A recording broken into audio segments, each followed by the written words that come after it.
Hi எல்லோருக்கும் வணக்கம். Welcome to Sahana's life zone. இன்னைக்கு நம்ம என்ன செய்ய போறோம்னா கோதுமை பிரெட் தான் பண்ண போறோம்.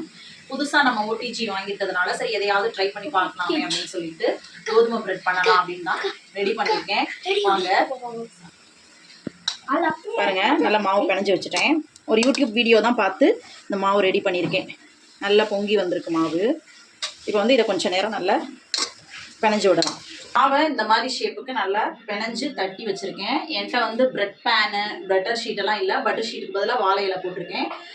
சரி, இந்த பன்னு செய்கிற ட்ரேலையே பிரெட் ஷேப்பில் இதை வந்து இது தட்டி வச்சுருக்கேன். இது வந்து டபுள் சைஸாக பொங்கி வரணும். அப்படி பொங்கி வர்ற வரைக்கும் இதை நம்ம மூடி வச்சுட்டு அப்புறமா பேக் பண்ணிடலாம்.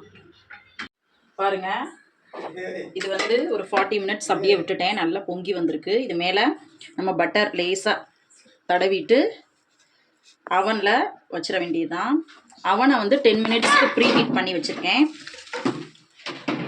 175 டிகிரி செல்சியஸாக சொன்னால் அதில் ஒரு 30 மினிட்ஸ்க்கு பேக் பண்ணி எடுத்துட்டோம் அப்படின்னா ப்ரெட்டு சூப்பராக ரெடி ஆகிடும்.